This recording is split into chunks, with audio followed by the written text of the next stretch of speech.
जय श्री कृष्णा। राधे राधे। कार्तिक मास की कहानी पंचबीखम की कथा।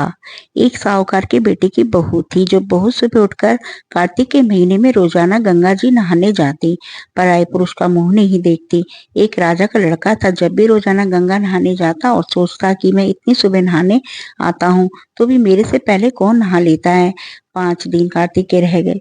उस दिन साहूकार की बहू तो नहा कर जा रही थी, राजा का बेटा जा रहा था। खुद का सुनकर वह जल्दी जल्दी जाने लगा तो उसकी माला मोचड़ी टूट गई। राजा आया, उसने सोचा माला मोचड़ी इतनी सुंदर है तो इसे पहनने वाली कितनी सुंदर होगी। सारी नगरी में राजा ने हेलो फिरा दिया कि जिसकी यह माला मोचड़ी है वह मेरे पास 5 दिन आएगी, तब मैं उसकी माला मोचड़ी दूंगा। साहूकार की बेटी की बहू ने कहलवा दिया कि मैं 5 दिन आऊंगी, पर किसी को साग भरण के लिए बैठा दियो। राजा ने गंगा जी पर बिछावन करके एक तोते को पिंजरे में टांग कर रख दिया। वह सुबह आई, पहली पेड़ी पर पैर रखकर बोली कि हे कातक ठाकुर आए, दामोदर पांचों पांडु छठो नारायण भीषम राजा, यह पापी को नींद आ जाए, मैं सत की हूँ तो मेरा सत रखना। राजा को नींद आ गई और वह नहा धोकर जाने लगी तो तोते से बोली कि सुबह सुबह सुपटा गल धालूंगी, हार साग भरिए मेरा वीरा। सुबह बोला कि कोई वीर भी साग पर भर सकता है। तब वह बोली कि सुबह सुबह सुपटा पग धालूंगी नेवर, साग भरिए मेरा देवर। सुबह ने कहा अच्छा भाभी, मैं साग भरूंगा। वह तो कहकर चली गई। राजा हड़बड़ा कर उठा, सुबह से पूछा कि सुबह सुबह वे आई थी, कैसी थी।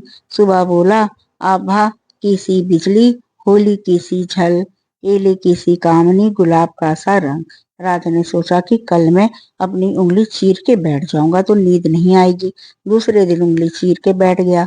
वह आई, उसने वैसे ही प्रार्थना करी, बस राजा को नींद आ गई। नहा के जाने लगी तो सुबह ने साग भरा दी।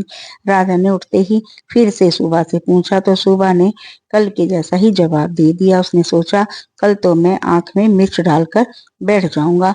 तीसरे दिन आंख में मिर्च डालकर बैठ गया। सारी रात हाय हाय करके बिताई। वे आई, उसने वैसी ही प्रार्थना करी। राजा को नींद आ गई।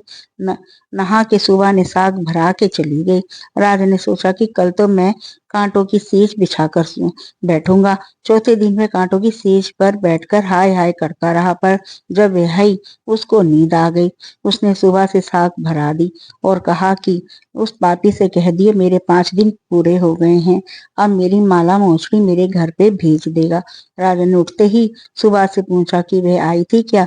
सुबह बोला आई थी, अपनी माला मोचड़ी मंगाई है। थोड़े दिन बाद राजा के कोढ़ निकल आया, त्राही त्राही पुकारने लगा। ब्राह्मण को बुलाकर पूछा कि सारे शरीर में जलन कैसे लग गई। ब्राह्मण बोला कि है कोई पतिव्रता स्त्री का पाप धरा है उसके, जिससे लगी है। राजा ने पूछा कि अब कैसे ठीक होगा। ब्राह्मण बोला कि तुम उसको धर्म की बहन बनाओ और उसके नहाए हुए जल से नहाओगे तो तुम्हारा जलन को ठीक हो जाएगा। राजा माला मोचड़ी लेकर उसे घर गया और साहूकार से बोला कि ये तेरी बहू गंगा पर भूल गई थी, ये उसे दे दो और कह देना कि अपने नहाए हुए जल से मुझे नहला दे। साहूकार बोला कि वह तो पराये पुरुष का मुंह नहीं देखती, तू इस नाली के नीचे बैठ जा, वह नहाएगी तो तेरे ऊपर पानी पड़ जाएगा। राजा नाली के नीचे बैठ गया। वह नहाया, जल गिरने से उसकी काया कंचन सी हो गई। पंचभीखु देवता वैसे साहूकार की बहू का सत रखा वैसा सबका रखियो, कहते सुनते हुंकार भरते हमारे सब परिवार का रखियो। बोलो जय श्री कृष्ण भगवान की जय। जय श्री कृष्णा। राधे राधे।